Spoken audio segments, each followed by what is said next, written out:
নমস্কার। সৎকথায় প্রতিদিনের প্রার্থনার ধারাবাহিক অনুধ্যানের ৩১৫তম পর্বে আপনাদের সকলকে স্বাগত জানাই। প্রাণারাম ইউটিউব চ্যানেলের মাধ্যমে সম্প্রচারিত হচ্ছে এই অনুষ্ঠান এবং দীর্ঘদিন ধরে আমরা ভগবানের স্মরণ মনন করতে পাচ্ছি তাঁরই অশেষ কৃপায়। আজ আমরা রামকৃষ্ণ মঠ এবং মিশনের সহসংঘাধ্যক্ষ পরম পূজনীয় শ্রীমৎ স্বামী ওঙ্কারানন্দজি মহারাজের সম্পর্কে স্মরণ মনন করব। হাওড়া অঞ্চলে কাসুন্দিয়াতে বিশেষ করে, যেটি বর্তমানে সেই রোডের নাম স্বামী বিবেকানন্দ রোড, সেখানে শতবর্ষের প্রাচীন একটি আশ্রম হাওড়া রামকৃষ্ণ বিবেকানন্দ আশ্রম। এবং এই আশ্রমে পূজনীয় মহারাজ দীর্ঘদিন ধরে শাস্ত্র বেদান্ত উপনিষদ চর্চা করিয়েছেন বা ভক্তদের মধ্যে সেটি অনাবিল আনন্দ বিতরণ করতেন। মহারাজের নামে সেখানে একটি সভাগৃহ রয়েছে, পূজনীয় স্বামী ওঙ্কারানন্দ সভাগৃহ।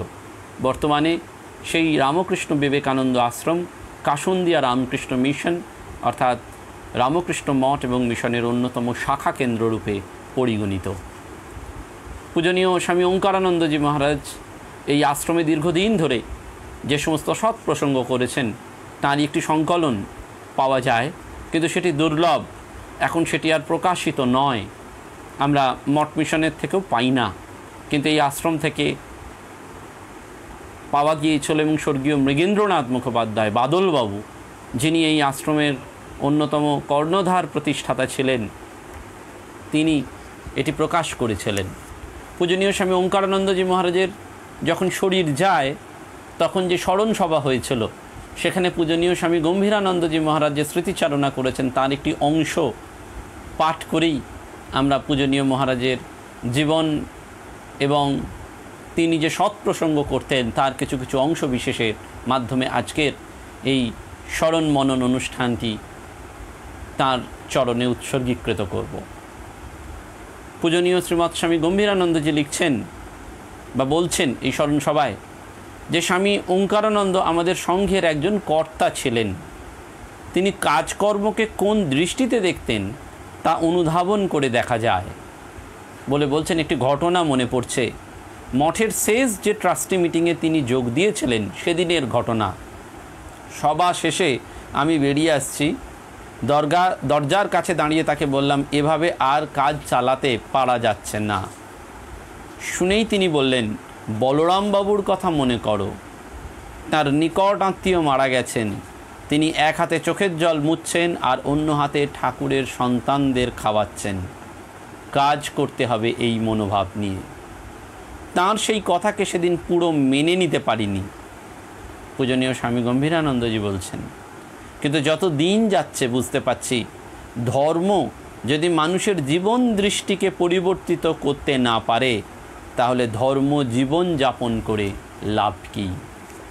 পূজনীয় মহারাজের যে জীবনটি আমরা পাই, অর্থাৎ যে জীবনীটি আমরা পাই তার শরীর চলে যাওয়ার পর, যেটি বেলুড় মঠ থেকে প্রকাশিত হয়, সেটি বেলুড় মঠের সংঘাধ্যক্ষ পরম্পরা এই বইতে লিপিবদ্ধ। কিন্তু এই হাওড়া বিবেকানন্দ আশ্রমের যে বই সেখানে প্রকাশিত হয়েছে শ্রীরামকৃষ্ণ স্বামী বিবেকানন্দ এবং ধর্ম প্রসঙ্গ, পূজনীয় স্বামী ওঙ্কারানন্দজি বলে, সেখানে লেখা আছে, স্বামী বীরেশ্বরানন্দজি মহারাজ বলছেন যে স্বামী ওঙ্কারানন্দ অনঙ্গ মহারাজ, তার পূর্বাশ্রমের নাম ছিল অনঙ্গ, শ্রী শ্রী রামকৃষ্ণ সঙ্গে 1919 খ্রিস্টাব্দে যোগদান করেন। ছাত্র জীবন হইতেই তিনি কয়েকজন বন্ধুর সঙ্গে মঠে যাতায়াত করতেন। পাঠ জীবন সমাপ্ত করিয়া তাহারা 1919 খ্রিস্টাব্দে মঠে যোগদান করেন। তখন ভুবনেশ্বরে নবনির্মিত মঠে স্বামী ব্রহ্মানন্দজি মহারাজ অবস্থান করিতেছিলেন, সেখানে তাহারা উপস্থিত হন। 1920 সালে স্বামীজির জন্মতিথি দিবসে শ্রী শ্রী মহারাজের আশীর্বাদ লাভ করিয়া তাহারা ব্রহ্মচর্য ব্রতে দীক্ষিত হন। যে 5 জন ওইকালে ব্রহ্মচর্য ব্রত গ্রহণ করিয়াছিলেন, মহারাজ তাহাদের 2 জনকে মাদ্রাজে এবং 2 জনকে মায়াবতীতে পাঠিয়ে দেন। অনঙ্গ মহারাজকে, তার ব্রহ্মচারী নাম ছিল অখণ্ড চৈতন্য, শ্রী মহারাজ বেলুড় মঠে রাখিয়া দেন। সেখানে তিনি প্রায় 15 বৎসর অবস্থান করেন। এবং এই অনঙ্গ মহারাজের শাস্ত্র পাঠে অসীম আগ্রহ ছিল। তার জন্য তিনি যে কোনো প্রকার কষ্ট সহ্য করতে প্রস্তুত থাকতেন। মঠে যোগদানের অল্পদিন পর থেকেই তিনি স্বামী শিবানন্দ মহারাজের তত্ত্বাবধানে মঠ পরিচালনায় তাকে অংশগ্রহণ করতে হয়েছিল এবং এই ব্যাপারে পশুপতি মহারাজ তাকে অল্প বিস্তর সাহায্য করতেন। তাকে দারুণ পরিশ্রম করতে হতো, তথাপি অধ্যয়নে তাহার উৎসাহ এক বিন্দু একেবারে হ্রাস পায়নি।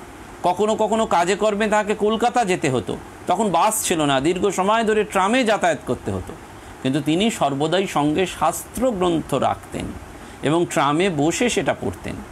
যদি কোনো অফিসে তাকে কাজের জন্য বসে থাকতে হতো, সেখানেও তিনি গ্রন্থ পাঠ করতেন। মঠের কাজকর্মের প্রচণ্ড চাপ, সেই সঙ্গে প্রতিদিন দীর্ঘ সময় ধরে শাস্ত্র অধ্যয়ন, তথাপি সকালে সন্ধ্যায় বহুক্ষণ জপ ধ্যান চলত, তাহাতে কোনো বিরতি ছিল না। পূজাবিধিতে তিনি সবিশেষ পারদর্শী ছিলেন এবং মহারাজের বিভিন্ন বিষয়ে জানার আগ্রহ ছিল অপরিসীম। তাকে একবার পূজনীয় গম্ভীরানন্দজি মহারাজ জিজ্ঞেস করেছিলেন, জীবনমুক্ত পুরুষ জীবিতকালে সমস্ত ক্ষমতার অধিকারী হয়, এটা কি ঠিক নাকি ভুল? তার প্রশ্নের উত্তর তিনি দিয়েছিলেন। তারপরেই বললেন, দাঁড়াও বই নিয়ে আসি। আমি বললাম, বইয়ের প্রয়োজন কি? আপনি বলছেন তাতেই হবে। তবুও তিনি মধুসূদন সরস্বতীর টিকাটা খুলে দেখালেন, জীবনমুক্ত পুরুষ যদি ইচ্ছা করেন তবে জীবৎকালেই তিনি ওই শক্তির অধিকারী হতে পারেন। অগাধ পাণ্ডিত্য থাকা সত্ত্বেও তিনি কোনো কিছু লিখতে চাইতেন না। একবার মহাভারতের বিষয়ে তাঁর একটি সুন্দর বক্তৃতা টেপ করা হয়, তিনি শুনেই বলেছিলেন, ওটা মুছে ফেলো। ভক্তটি তাই করেছিলেন। তখন স্বামী গম্ভীরানন্দজি বলেছিলেন, ওরকম বোকামি কখনো করে? মহারাজ বলেছেন, সুতরাং নিশ্চয়ই মুছবে, কিন্তু তার আগে আর একটা টেপ করে নেবে তো। অর্থাৎ পূজনীয় মহারাজের প্রতি তাদের এত শ্রদ্ধা ভক্তি ছিল, সবাই তার প্রতি স্মৃতিচারণা করেছেন। ছাত্রজীবন থেকেই তিনি রামকৃষ্ণ সন্তানদের সান্নিধ্য লাভ করেছিলেন। তার পূর্বাশ্রমের নাম ছিল অনঙ্গ মোহন নিয়োগী। ছোটবেলায় অতি সুন্দর স্বাস্থ্যবান ছিলেন বলে পিতামাতা আদর করে ভুলু বলে ডাকতেন। 1894 খ্রিস্টাব্দের নভেম্বরে কলকাতার ঝামাপুকুর পল্লীতে বিখ্যাত নিয়োগী বংশে তার জন্ম হয়। পিতা আশুতোষ নিয়োগী শাস্ত্র আলোচনায় বিশেষ অনুরাগী ছিলেন, আর মাতা সৌরভবালা দেবদ্বিজে অতিশয় ভক্তিপরায়ণা ছিলেন। তীর্থধর্ম পালনেও তার বিশেষ নিষ্ঠা ছিল। বাড়িতে কুলদেবতা রঘুনাথের পুজো হতো এবং প্রতিদিন সন্ধ্যায় জ্যেষ্ঠ পুত্রকে দিয়ে পিতা এই রামায়ণ মহাভারত পাঠ করাতেন। কনিষ্ঠ অনঙ্গও সেখানে বসে একাগ্র মনে শুনতেন। এইভাবেই তার শৈশব অতিবাহিত হয়েছিল। একটু বড় হলেই অনঙ্গ পাড়াতেই অবস্থিত মাস্টারমশাই প্রতিষ্ঠিত মটন ইনস্টিটিউশনে ভর্তি হয়েছিলেন। প্রথম থেকেই ছাত্রের স্মৃতিশক্তি এবং মেধা লক্ষ্য করে মাস্টারমশাই তাকে অত্যন্ত স্নেহ করতেন। 1912 সালে তিনি ওই স্কুল থেকেই প্রথম বিভাগে কৃতিত্বের সঙ্গে এন্ট্রান্স পাশ করেন এবং মাস্টারমশাই এই প্রিয় ছাত্রকে তাই জন্য বিশেষভাবে পুরস্কৃতও করেন। এই স্কুলে শ্রী রামকৃষ্ণ কথামৃত অবশ্য পাঠ্য ছিল এবং ইয়ার মাধ্যমেই অনঙ্গ অর্থাৎ স্বামী ওঙ্কারানন্দজি মাস্টারমশাইয়ের ঘনিষ্ঠ সংস্পর্শে এসে শ্রীরামকৃষ্ণের ভাবের প্রতি আকৃষ্ট হন। এন্ট্রান্স পাসের পর স্কটিশ চার্চে এফএ পড়বার সময় অনঙ্গ মহারাজের পিতৃবিয়োগ হয়। এই কলেজ হইতেই যথাসময়ে কৃতিত্বের সাথে বিএ পাশ করেন এবং এই সময় সহপাঠী হেমকে ঝামাপুকুরে দেখা যেত। হেমের সহিত প্রথম অনঙ্গ মহারাজ বেলুর মঠে যান এবং রামকৃষ্ণ সঙ্গে যোগ দিয়ে সন্ন্যাস গ্রহণের পর এই হেমেনের নাম হয় স্বামী সদ্ভাবানন্দ। কলেজের আরও কয়েকজন বন্ধু অনঙ্গের সহিত তাদের বাড়িতে আসতেন এবং সকলেই সাহিত্য, দর্শন ইত্যাদি নিয়ে আলোচনা করতেন। পরবর্তীকালে অনেকেই তারা মঠে যোগদান করেন। নীরদ, দ্বিজেন, পশুপতি, জিতেন, সুধীর, ক্রমে অখিলানন্দ, বিবিদিশানন্দ, বিজয়ানন্দ, বিশ্বানন্দ এবং জ্ঞানাত্মানন্দ নামে তারা মঠে যোগদান করেছিলেন। 1919-এ দর্শন পরীক্ষায় দর্শন বিষয়ে এমএ পরীক্ষার পরই অনঙ্গ মহারাজ বেলুর মঠে যোগদান করেন এবং মঠে মহাপুরুষ মহারাজ তাকে এই বিষয়ে উৎসাহিত করেন। কিন্তু মাস্টারমশাই বলেছিলেন, এত তাড়াতাড়ি করার কি প্রয়োজন? এই অবস্থায় অনঙ্গ জয়রামবাটিতে শ্রী মায়ের নিকট নিজের প্রাণের কথা জিজ্ঞাসা করেছিলেন যে আমার কি করা কর্তব্য। শ্রী মা সব শুনলেন, কিন্তু কোনো মতামত প্রকাশ করলেন না। রাত্রেও ওই কথা উত্থাপন করিয়া সেবককে বলিলেন, দেখো আজ যে ছেলেটি এসছে সে সাধু হয়ে মঠে বাস করতে চায়।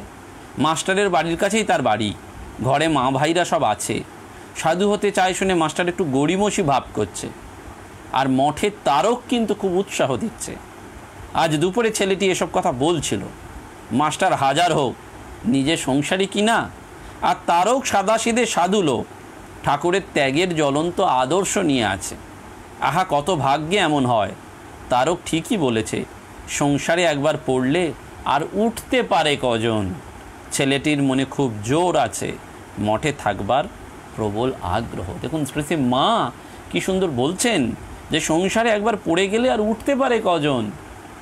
এবং তারক মহারাজকে, শিবানন্দজিকে কত সার্টিফাই করে বলছেন যে সাদাসিধে সাধু লোক, ঠাকুরের ত্যাগের জ্বলন্ত আদর্শ নিয়ে রয়েছে। তাই তারক মহারাজ তাকে উৎসাহ দিচ্ছেন। পরের দিন সকালেই শ্রী মায়ের সেবকের মুখে যখন অনঙ্গ মহারাজ এটা শুনলেন, তখন মনে জোর পেলেন এবং মাও আশীর্বাদ করে বললেন, মনোবাঞ্ছা পূর্ণ হোক বাবা, তারক যা বলেছে খাঁটি কথাই বলেছে, এ তো বহু ভাগ্যের কথা বাবা।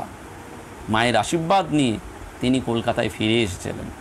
সসম্মানে এমএ পাশ করার কিছুদিন পরেই বাড়িতে কাটিয়ে অনঙ্গ মহারাজ মঠে যোগদান দিলে স্বামী শিবানন্দজি মহারাজ তাকে বলেছিলেন, ওখান থেকে তো এমএ পাশ করে এসেছো, এবার এখান থেকেও এমএ পাশ করতে হবে।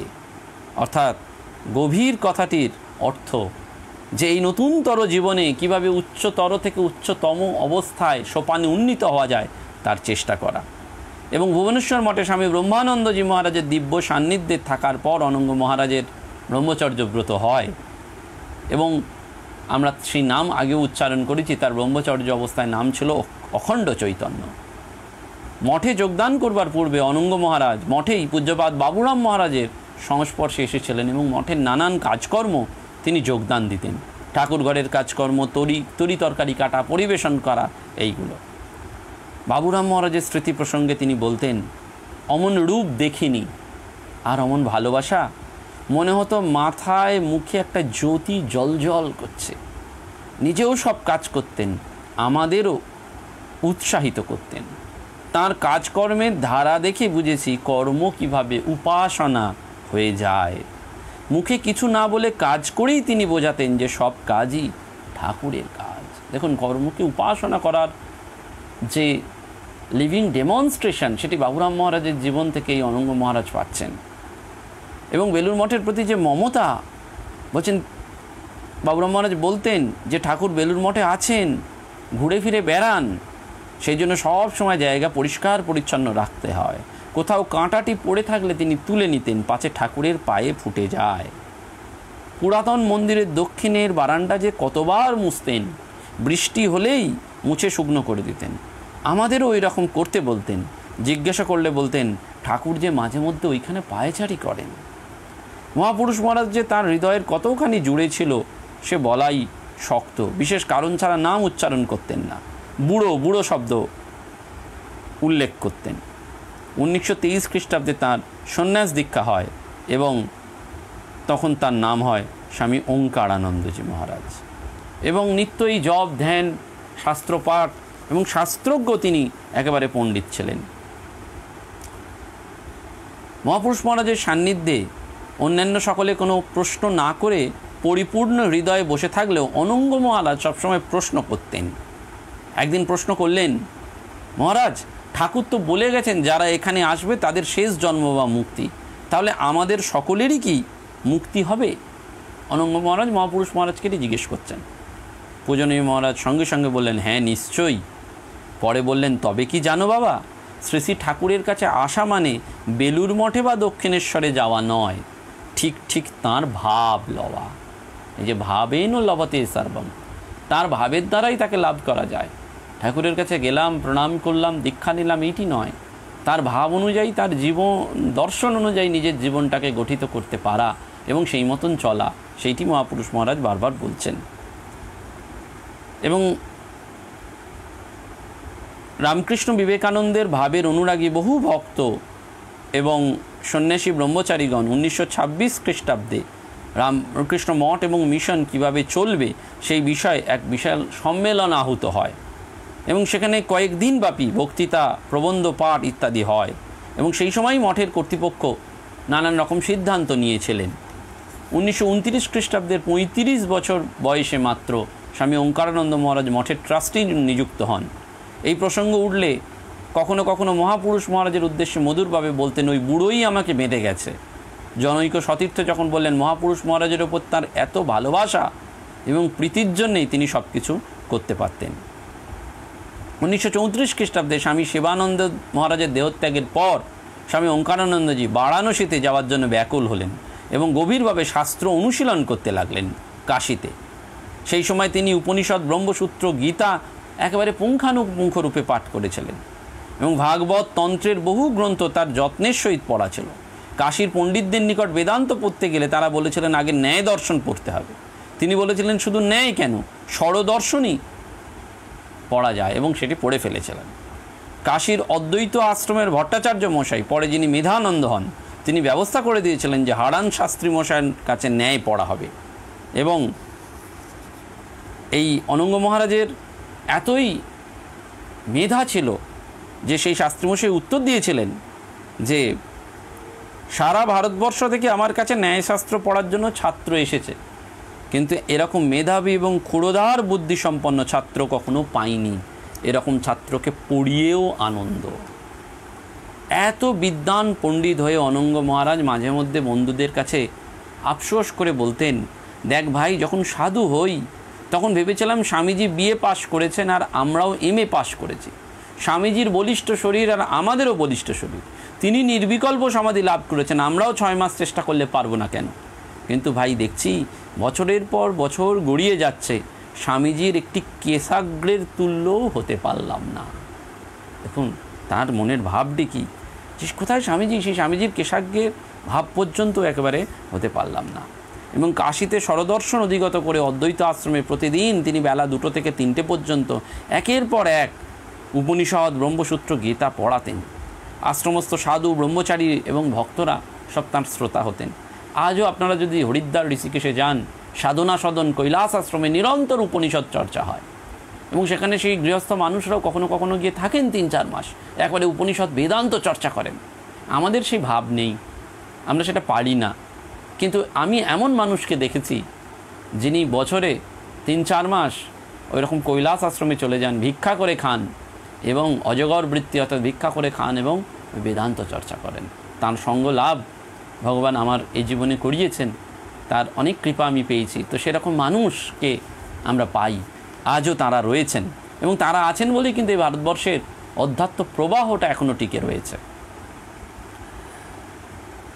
এবং এই সময় মহারাজের ত্যাগ, তপস্যা, কঠোরতা দেখলে একেবারে সবাই অবাক হয়ে যেত। চাকর বা পাচকদের অসুখ হলে তিনি আগে গিয়ে বাসন মাজতেন, উনুনে হাঁড়ি চড়াতেন। 1943 খ্রিস্টাব্দে অদ্বৈত আশ্রমের অধ্যক্ষ হবার পরও তিনি বড় বড় কড়া নিজে নিজে হাতে পরিষ্কার করেছেন এবং তাঁরই উদ্যোগে কাশী অদ্বৈত আশ্রমে সপ্তাহব্যাপী শ্রীরামকৃষ্ণ উৎসব প্রবর্তিত হয়। কাশী অদ্বৈত আশ্রমের গ্রন্থাগারের যে শ্রীবৃদ্ধি, সেটাও তাঁরই কীর্তি। এবং কাশীতে থাকাকালীন স্বামী ওঙ্কারানন্দ মহারাজের আরেকটি কাজ ছিল যে উভয় আশ্রম অর্থাৎ অদ্বৈত আশ্রম এবং সেবাশ্রমের নবাগত ব্রহ্মচারীদের সঙ্গে আলাপ করা, তাহাদিগকে স্বামীজির ভাবের সঙ্গে পরিচয় করে দেওয়া এবং সেই জন্য তিনি মাঝে মধ্যে প্রশ্ন উত্তরের ক্লাসও করতেন বা করাতেন। কাশীতে সুদীর্ঘ 15 বছর কাটিয়ে 1950 খ্রিস্টাব্দে মহারাজ বেলুর মঠে আসেন এবং স্বাধ্যায় এবং শাস্ত্র আলোচনার কাজে আত্মনিয়োগ করেন। উপনিষদ, গীতা, রামায়ণ, মহাভারত, স্বামীজির যে গ্রন্থের ক্লাস তিনি নতুন নতুন করে এমনভাবে পড়াতেন যে তরুণ সমাজ যাতে তাতে উদ্বোধিত হয়। মাঝে মাঝে বলতেন, বুড়োদের ভাগবত শোনানোর চেয়ে সায়েন্স পড়া ছোকরাদের বেদান্ত পড়িয়ে বেশি আনন্দ পাই। এবং তিনি বলতেন, ধর্মজীবন বলতে বুঝি চরিত্র গঠন। তার প্রতিভার আরেকটি বিকাশ হচ্ছে সঙ্গীত শাস্ত্র শিক্ষায়। স্বামীজি সঙ্গীতে এত পারদর্শী, সেজন্য সঙ্গীত শিখতে হবে এই প্রেরণায় ওস্তাদ রেখে তিনি গান শিখতে আরম্ভ করেন এবং কয়েকদিনের মধ্যে ভাতখণ্ডে পড়িয়া শেষ করেন এবং অল্পদিনেই সঙ্গীতের যে তত্ত্ব সেটিও তিনি অধিকার করেন। 1966 খ্রিস্টাব্দে তিনি মঠ এবং মিশনের সহাধ্যক্ষ বা সহসংঘাধ্যক্ষ পদে বৃত হন। শেষের দিকে ভক্তদের তিনি নানানভাবে বোঝাতেন মঠ কি, মিশন কি, ঠাকুর এবং স্বামীজির তত্ত্ব কি, এদের সঙ্গে ভক্তদের সম্পর্ক কি, এবং দীক্ষিত ভক্তদের বারবার বলতেন ঠাকুরের সঙ্গে তোমাদের সম্বন্ধ স্থাপন করে দেওয়াই আমার কাজ। তিনি যোগদানে দীর্ঘদিন ক্লাস নিয়েছেন এবং হাওড়া রামকৃষ্ণ বিবেকানন্দ আশ্রমে 8ই মে এই মহাজীবন মাতৃ অঙ্কে একেবারে চির আশ্রমটি লাভ করেছিলেন।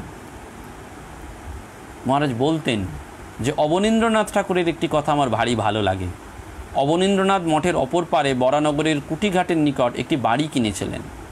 গণেন মহারাজ তাকে একবার মঠে নিয়ে আসেন।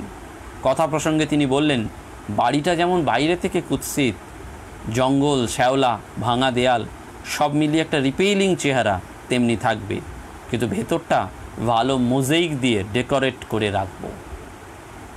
অর্থাৎ অন্তরটাকে শুদ্ধ করতে হবে। এই যে ভালো মোজাইক দিয়ে ডেকোরেট করে রাখা অন্তরটাকে, আমাদের বাইরেটার চেহারা কেউ মোটা, কেউ রোগা, কেউ কালো, কেউ ফর্সা, সেটি যেরকমই হোক, সেটি মহারাজ খুব বলতেন।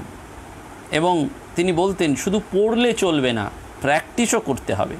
রাজা মহারাজ যেমন বলতেন কিছু করো, শুধু সেন্টিমেন্টাল হলে হয় না, ভাবকে ধারণ করার জন্য স্ট্রং নার্ভস দরকার, আর তার জন্য চাই পুরুষকার, অভ্যাস, ডিসিপ্লিন। একটা রুটিন বেঁধে যদি কাজ করা যায় তবে অনেক ভালো হয়। এইগুলি মহারাজ বলতেন।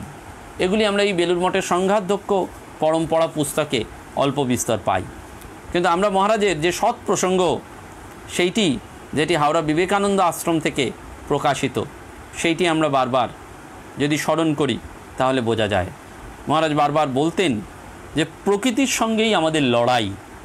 ভগবান সারথী সংসার যুদ্ধ চালিয়ে নিয়ে যাচ্ছেন, তিনি পার্থ সারথী, যুদ্ধ করতেই হবে। সাঁতার দেবে ছেলে, পেছনে বাবা আছেন, তিনি শরণাগতের সারথী হবেনি।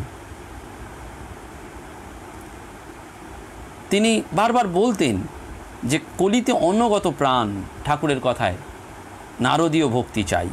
Truth is one, it cannot be change, এবং এখানে কোনো সংশয় থাকবে না। এবং পূজনীয় মহারাজ খুব সুন্দর করে প্রশ্নের উত্তর দিতেন। আমরা সেই কয়েকটি প্রশ্নের যদি আলোচনা করি এই হাওড়া বিবেকানন্দ আশ্রম থেকে প্রকাশিত, তাহলে আমাদের আরেকটু এই মহারাজের প্রতি স্মরণ বা চিন্তন একটু প্রকাশটা বেশি পাবে, আমরা বুঝতে পারব। 12ই জুলাই রথযাত্রার দিন মহারাজ সঙ্গ করছেন। এক স্ত্রী ভক্ত জিজ্ঞেস করছেন মহারাজ সকলেরই কি মুক্তি হবে? মহারাজ উত্তর দিচ্ছেন কেন হবে না। স্ত্রী ভক্ত বলছেন মুক্তির জন্য সাধন চাই, তপস্যা চাই। আমরা সংসারী, বাসনা কামনায় মন আচ্ছন্ন, আমাদের কেমন করে হবে? তখন মহারাজ বলছেন কেন হবে না, সংসারের ভেতরে থেকে হবেই হবে। কাজও করবে আর তার স্মরণ মননও করবে, নিয়ত তাকে চিন্তা করবে, যখনই কাজের ফাঁক পাবে। স্ত্রী ভক্ত বলছেন ত্যাগ না হলে তো হবে না মহারাজ, সাধু হতে হবে। তখন মহারাজ বলছেন কে বললে? সাধু কাকে বলে? গেরুয়া পড়লেই সাধু? সংসারে থেকে ভগবানকে যে ডাকছে তাকে তিনি দেখছেন না? ঠাকুর বলেছেন সংসারী মাথায় 10 মণ বোঝা নিয়ে থাকে, হবে না কেন? আর তপস্যার কি মাপজোব আছে? হিসেব করে কি তাকে পাওয়া যায়? তিনি যাকে ইচ্ছা মুক্ত করবেন, তিনি কি নিয়মের বাঁধা? তিনি যেখানে যেভাবে যেমন রেখেছেন সেইভাবেই তাকে ডাকতে হবে, বেড়াল ছানার মতন হতে হবে। যতটা পারো তাকে ডেকে যাও, স্মরণ মনন করো, হিসেবের দরকার নেই। সময় হয় না, ভুলে যাও, তার জন্য চিন্তা নেই। প্রার্থনা করবে প্রভু আমি সংসারী, কর্মপাকে বদ্ধ, সবসময় তোমার চিন্তা করতে পারি না, ভুলে যাই, কিন্তু তুমি তো অন্তর্যামী, তুমি তো সব দেখছো, তুমি আমাকে ভুলে যেও না, তোমার ইচ্ছা মতো আমাকে ডাকিয়ে নাও। বলেই মহারাজ বললেন সংসারে বেশি জড়াবে না, যেটুকু কর্তব্য করে যাবে, আলগা থেকো, আর যতটা পারো তার স্মরণ মনন করে সদ্গ্রন্থ পাঠ করে সময়টা কাটাবে, ব্যাস। মহারাজ এটি বারবার বলছেন। সাধু জীবনে তিনটি জিনিস ঠিকমতো অনুসরণ করলে বা চললে সব ঠিক থাকবে। পূজনীয় মহারাজ সেটি বলতেন। সেটি কি? 1 ত্যাগ এবং তপস্যা, 2 বিদ্যা চর্চা। মহারাজ বলতেন, স্বামীজি বলেছেন, বিদ্যার অভাবে সংঘ হীন দশা প্রাপ্ত হয়। আর 3 প্রচার, প্রচারে হার্ট সার্চিং হয়, আমি যা বলছি কাজে তা করছে কিনা এইটি দেখা। জীবনযাত্রা হবে সহজ, simple living with high thinking, যেটি একান্ত প্রয়োজন সেটি ছাড়া আর অন্য কোনো জিনিস রাখবে না। সাধুদের খারাপ দিকটা দেখো না, সাধু জীবন সম্বন্ধে কোনো রোজি রোম্যান্টিক আইডিয়া ভাব রেখো না। সাধুরাও মানুষ, তাদের খারাপ দিকটা না দেখে ভালো দিকটা দেখো। যে সাধু নাগারে পেটের অসুখে ভোগে, তার মেজাজ হয়তো একটু খিটখিটে, কিন্তু সেই হয়তো আবার তোমার জন্য সন্দেশ রেখে দিয়েছে। প্রত্যেকেরই একটা সফট কর্নার থাকে, সেইখানটায় ঠিক ঘা দিতে পারলে সে তোমার কেনা হয়ে থাকবে। অতএব এইভাবেই প্রতিটি লোকের সঙ্গে মিশবে, হার্ট ওপেন রাখবে। সকলের কাছ থেকেই কিছু না কিছু শেখার আছে। এই দেখুন মহারাজ কি সুন্দর করে আমাদের বারবার বলছেন। 5ই এপ্রিল 1972 মহারাজ কথাবার্তায় যখন বলছেন ভক্তদের সঙ্গে, তো জনৈক এক ভক্তকে লক্ষ্য করে বললেন, ওসব হবে না, বাঁধা ধরা রুটিন মাফিক কাজে হবে না। ওসব দিয়ে কি স্বামীজির কাজ হবে? সকালে উঠে খানিক জপ করলাম, তারপর মালা গাঁথলাম, তারপর চন্দন ঘষলাম, এ তো গত 2000 বছর ধরে করছো, কি ফল হয়েছে? এখন সংগঠনের কাজ করতে হবে। তোমাদের সঙ্গে অপরের পার্থক্য দেখাও, তোমাদের সেই উদ্দীপনা, সেই ভাব, সেই স্বাস্থ্য, সেই তেজ, সেই কর্মনিষ্ঠা চাই। তখন ভক্ত প্রশ্ন করছেন যে তাহলে এখন কি কাজ করব? মহারাজ বলছেন, যে কাজে তোমার মনে ফুর্তি, তেজ, ভক্তি এবং চরিত্র হবে সেরকম কাজ করবে। এখন স্বামীজি একমাত্র দেবতা, তিনিই হচ্ছেন এপিটোম। অর্থাৎ মহারাজ সুন্দর করে আমাদের বললেন। 31শে মার্চ 1972 এক শিষ্যা মহারাজকে জিজ্ঞেস করছেন, মহারাজ আমাদের জীবনে যা ঘটে তা আমাদের নিজেদের কর্মফলে না ঠাকুরের ইচ্ছায়? মহারাজ বলছেন, যা ঘটে কর্মফলেই ঘটে, প্রারব্ধই জীবনে ফল দেয়, ভোগ ছাড়া প্রারব্ধের ক্ষয় হয় না। তবে ঠাকুরের কাছে যদি খুব প্রার্থনা করা যায় ও তাঁর কৃপা হয়, তাহলে হয়তো খাঁড়ার ঘাটা নড়ুনের গা হয়, অল্পের ওপর দিয়েই ভোগ কেটে যায়। ভগবানের ইচ্ছায় যদি সব হতো তাহলে তো তিনি একাল ছেড়ে হেতেন। কোনো মানুষ হয়তো অন্যায় করেও সুখে আছে বলে মনে হয়, আবার কেউ হয়তো মনে হয় অকারণে কষ্ট পাচ্ছে। এই যদি ঠাকুরের ইচ্ছায় হতো তাহলে তো তিনি পক্ষপাত দুষ্ট হতেন। তবে কর্মফল কি সবসময় খারাপ হয়? আমার এখন শরীর অসুস্থ, এ তো কর্মফল। কিন্তু এই জীবনেই তো ঠাকুরের সন্তানদের দেখেছি, সংস্পর্শে এসেছি, তাদের স্নেহ পেয়েছি, সেও তো কর্মফল। অর্থাৎ দুটোই নিতে হবে। এই খারাপটা যখন আমরা কর্মফল হিসাবে মেনে নিই, তখন ভালোটাও তো কর্মফল। সেইটি আমাদের বারবার মহারাজ বারবার বলতেন, আকুল হয়ে কেঁদে কেঁদে তার কাছে প্রার্থনা করো। এবং বারবার বলছেন, শিল্প, সাহিত্য, সঙ্গীত সব ক্ষেত্রেই সেই বিশ্বাস চাই, ধর্মক্ষেত্রে তো বিশ্বাস চাই। একদিন মহাপুরুষ মহারাজকে তিনি বলছেন যে একদিন মহাপুরুষ মহারাজকে প্রণাম করতে গিয়েছি, হঠাৎ উনি জিজ্ঞেস করলেন, আচ্ছা আমি যে মন্ত্র দিই তাতে কি কাজ হবে? আমি ভাবলাম আমাকেই বা কেন জিজ্ঞেস করছেন? অনঙ্গ মহারাজ বলছেন, খানিকক্ষণ চুপ থেকে উত্তর দিলাম, মহারাজ আমার বিশ্বাস আপনি যদি কোনো যাচ্ছে তাই গালাগালিকেও মন্ত্র বলে কাউকে দেন, তাহলে তাতেই তার হয়ে যাবে। এইটি বারবার বলছেন। এবং কথা প্রসঙ্গে, ধর্ম প্রসঙ্গে তিনি বারবার বলতেন, প্রতিদিন উচ্চ চিন্তা রাখবে, চিন্তাই আসল, ওটাই থাকবে। সারাদিন যা কাজ করবে সব তাকে আশ্রয় করে করবে। অফিসের কাজ, শিক্ষকতা প্রভৃতি সব তার কাজ, এই দৃষ্টিতে করলে ভালো ফল পাবে। তারপরেই হেসে বলছেন, তবে রাস্তায় যেতে যেতে এমন চিন্তা করো না যাতে গাড়ি চাপা পড়ে যাবে। যে কাজ করতে ভালো লাগে, যেদিকে নিজের প্রবৃত্তি, যেদিকে গেলে সাধনার অনুকূল হবে। এবং সেই প্রসঙ্গে তিনি একটা ঘটনা বলছেন, গল্প বলছেন, দক্ষিণ ভারতের এক মুচি শিবের ডমরু তৈরি করত। সে ওই কাজ করতো আর ভাবতো যে এত দিন তো ডমরু তৈরি করছি, কই আমার তো শিব দর্শন হলো না। সে ডমরু তৈরি করতো আর কেঁদে কেঁদে বলতো। একদিন সে কয়েকটা ছেলেকে নিয়ে শিব মন্দিরে শিব দর্শনের জন্য হাজির হলো। দরজায় তাকে দেখেই মন্দিরের একজন পুরোহিত তাকে এমন লাঠির ঘা মারলো যে সে অজ্ঞান হয়ে পড়ে গেল। ছেলেরা তাকে ধরাধরি করে সরিয়ে নিয়ে গেল। এদিকে সঙ্গে সঙ্গে মন্দিরের দরজা আপনা আপনি বন্ধ হয়ে গেল, দরজা আর খোলে না। তখন মন্দিরের যিনি মূল পুরোহিত তিনি হতে দিলেন, তিনি শিবের বাণী পেলেন, তোরা আমাকে মেরেছিস সেজন্য দরজা বন্ধ হয়ে গেছে। পুরোহিত তখন বলছেন, আপনাকে মেরেছে? কে এমন কাজ করলে? শিব বললে, তোরা আমার লোককে মেরে অজ্ঞান করে দিয়েছিস, আগে তাকে নিয়ে আয়। তখন সন্ধান করে সেই মুচিকে আনা হলো। সে আসতেই দরজা খুলে গেল। শ্রীমূর্তি দর্শন করেই সে শরীর ছেড়ে দিল। তাহলে দেখো, কাজের স্পিরিটই আসল, ছোট বড় বলে কোনো কাজ নেই। এই যে ফুল তুলছো, মালা গাঁচ্ছ, জপ করছো, সবটাতেই স্পিরিট। কিন্তু বলছেন, তোমাদের সঙ্গে সাধারণ বুড়ি বিধবাদের তফাৎ কোথায়? না, তোমরা ওই কাজগুলো যান্ত্রিকভাবে করছো। যদি ওগুলো তোমাকে শক্তি না দেয়, বুঝবে সব ভুল করছো। অর্থাৎ বারবার তিনি আমাদের সেই ভেতর থেকে স্পিরিটেড কাজের কথা বারবার বলছেন। এবং মহারাজ সেই জন্য উপনিষদের কথা বারবার তার সৎ প্রসঙ্গে মধ্যে এগিয়ে দিতেন বা মানুষকে বলতেন। এবং পূজনীয় মহারাজের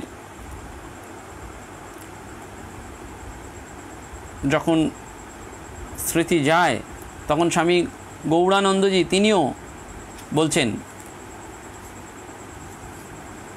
যে মহারাজের মেধা ছিল অদ্ভুত, সচরাচর এরকম মেধা সম্পন্ন মানুষ দেখতে পাওয়া যায় না।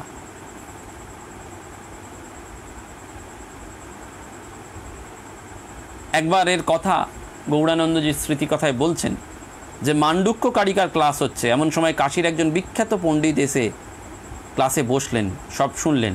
ক্লাস শেষে মহারাজের সঙ্গে বেদান্ত সম্পর্কে কূট তর্ক শুরু করলেন। মহারাজ প্রথমে বিনয়ের সাথে উত্তর দিলেন, শেষে নিজ মূর্তি ধরলেন। পণ্ডিতজিকে এমন একটা জায়গায় এনে ফেললেন যে পণ্ডিতজি আর উত্তরই দিতে পারলেন না।